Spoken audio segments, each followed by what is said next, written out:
juga lihat rekanan yang bonafit, yang bagus, ya kan, ikut di proses lelang. Karena anda punya channel ke dalam nggak dapat kerjaan bang.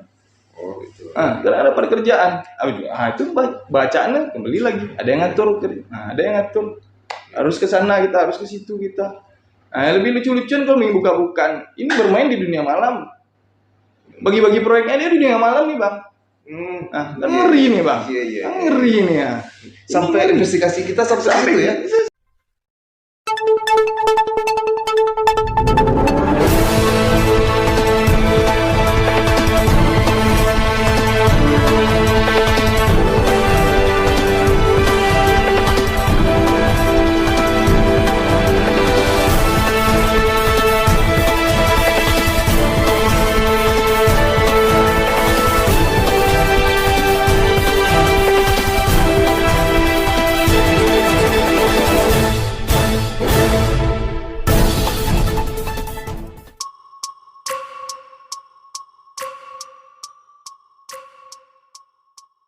Beberapa waktu lalu, Ormas di Kota Padang melakukan orasi ke Balai Pelaksana Pemilihan Jasa Konstruksi BP2JK Provinsi Sumatera Barat. Orasi itu dipicu karena tercium aroma KKN di BP2JK Sumbar. Dalam penyelenggaraan tender, terindikasi panitia tidak netral, berpihak kepada salah satu peserta lelang. Bagaimanakah tanggapan dari aktivis anti korupsi Sumbar? Simak wawancara berikut ini. Bagi pemirsa media Laksus News TV Channel, pada saat ini kita akan mengangkat topik terkait dengan proses tender yang dilaksanakan di Sumatera Barat. Yang mana pada beberapa waktu lalu itu telah terjadi beberapa ormas melakukan orasi karena adanya pihak panitia terindikasi tidak netral, sehingga beberapa ormas turun untuk menyampaikan orasi mereka. Untuk menanggapi hal itu, saat ini telah hadir bersama kita aktivis anti korupsi Sumatera Barat, yaitu Mahdial Hasan, SH. Oke, selamat sore Bung Mahdial. Sore bang. Sebagai aktivis anti korupsi yang ada di Sumbar, mungkin kita melihat sejauh mana proses tender yang dilaksanakan oleh pihak penyelenggara tender, yaitu tentunya pihak UKPBJ dan juga pihak dari dinas. Artinya kita melihat mungkin dari kacamata aktivis anti korupsi seperti apa gitu menanggapi, karena beberapa waktu lalu Bung Mahdial beberapa ormas sampai turun ke jalan melakukan orasi, sehingga ini tentunya memicu adanya sebuah persoalan. Makanya kita pengen tanggapan dari Bung Mahdial sejauh mana mungkin. Terima kasih Bang David dari Laksus News. Kita kan masih dalam suasana Ramadan. Tentu dalam suasana ini kan kita bicarakan jujur-jujur saja Bang. Ya kan? Memang betul kita belakangan menyoroti, bahkan kita pelototi Bang, persoalan di BP2JK ini. Di awal Februari kemarin sampai April hari ini. Salah satu poin yang mendasar bagi saya dan rekan-rekan di aktivis, bahwasanya ada indikasi permainan atau makelar proyek. Ini kan sangat melukai hati kita bersama. Tentu dengan hal seperti itu, BP2JK sendiri saya lihat seakan-akan ada kegamangan intelektual dalam proses ini. Yang saya maksud dengan kegamangan intelektual, begitu proses itu berjalan, contoh Batang Suliti itu Bang. Batang Suliti itu kan ada beberapa yang dipanggil. Setelah dipanggil terjadilah datang 4 ormas datang ke sana. Datang ke sana mempertanyakan proses. Artinya kalau bicara proses, tentu kita tidak bisa bicaranya lepas tangan gitu. Tentu harus terbuka, karena secara tekstual dan maupun secara tekstual efek dari pekerjaan ini nanti tentu ada. Karena di sisi lain saya lihat dengan proses perjalanan proses, contoh kita bahas Batang Suliti Bang David sebut tadi.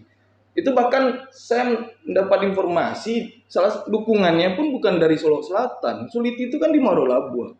Dukungannya bahkan tidak di Solo Selatan. Itu kan apa benar apa tidak kita nggak tahu bang. Desas-desusnya seperti itu.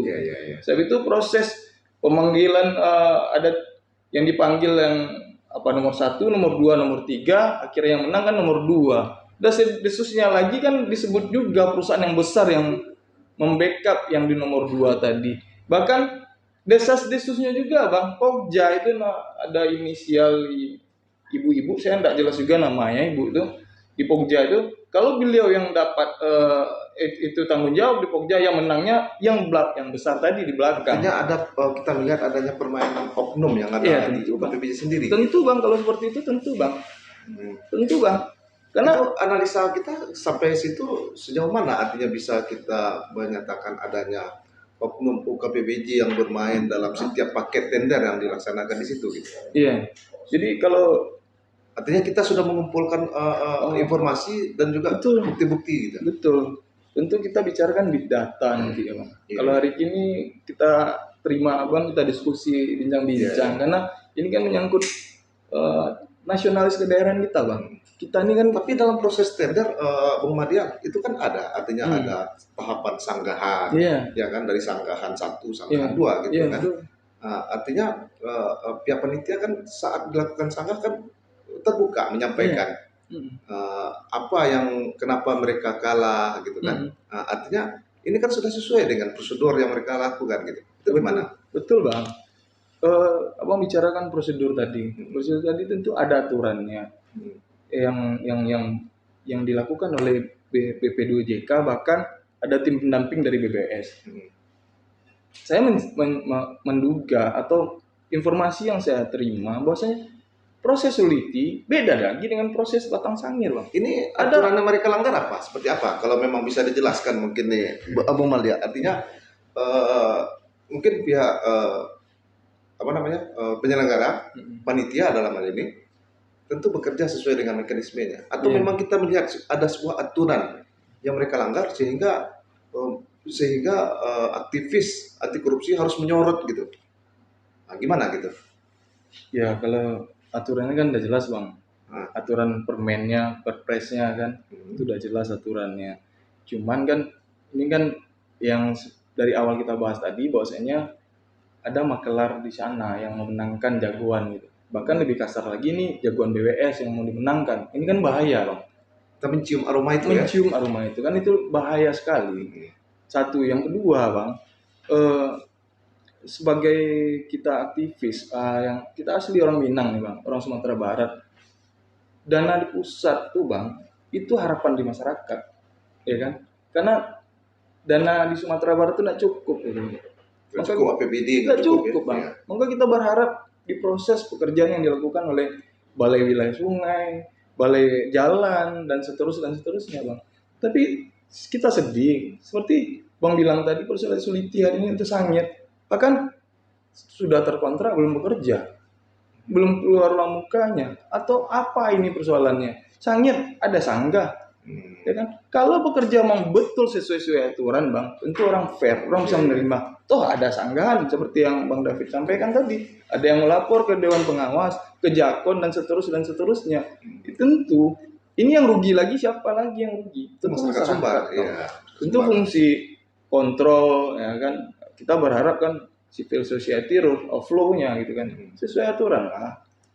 Karena kalau kita buka hari ini ya monggo dihadirkan BWS-nya sekalian. Buka-bukaan kita kan seperti itu bang. Atau BP2JK-nya sendiri kan seperti itu. Artinya bisa memberikan penjelasan kepada publik ya. Seharusnya kan seperti itu bang. Kita juga apresiasi kok BWS atau BP2JK dalam proses lelang pekerjaan ini. Kita juga apresiasi bang.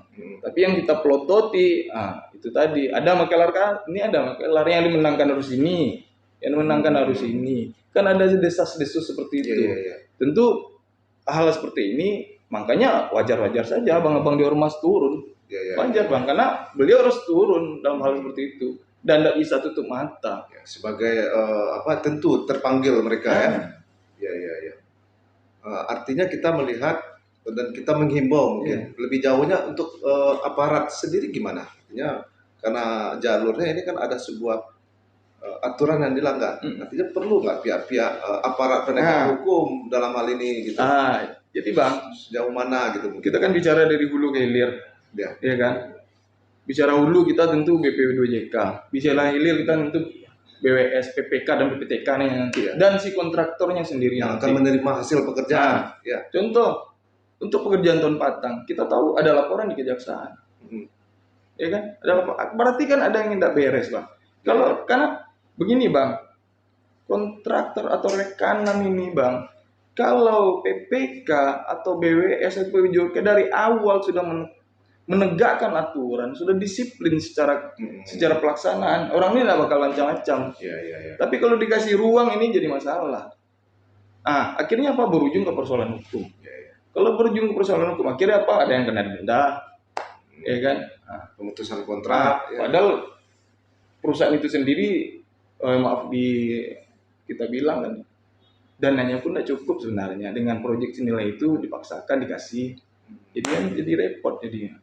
Kan ada beberapa Ton Patang yang akhirnya sampai hari ini baru PHO kan, lucu-lucuan sebenarnya Bang. Kita sedihnya itu di sana Bang.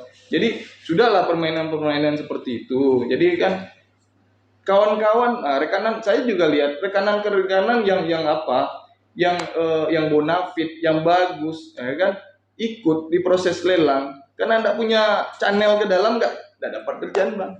Gitu. Karena dapat kerjaan. Itu bacaannya kembali lagi. Ada yang ngatur, ada yang ngatur. Harus ke sana kita, harus ke situ kita. Lebih lucu-lucuan kalau buka-bukaan. Ini bermain di dunia malam. Bagi-bagi proyeknya dia di dunia malam nih Bang. Kan ngeri nih Bang. Kan ngeri nih ya. Sampai investigasi kita sampai situ ya. Artinya kita punya tim untuk itu. Iya. Kita kan mendapatkan informasi. Oh iyalah Bang, kita kan aktivis Bang. Iya. Kita kan aktivis. Kita jelas aktivis kita Bang. Oke pemirsa, mungkin itu pembicaraan singkat kita dengan Bung Mahdial. Selanjutnya mungkin kita juga akan mengundang dari pihak BP2JK ataupun pihak Balai Jalan ataupun Balai Sungai. Oke, terima kasih. Tonton terus Laksus News. Assalamualaikum warahmatullahi wabarakatuh.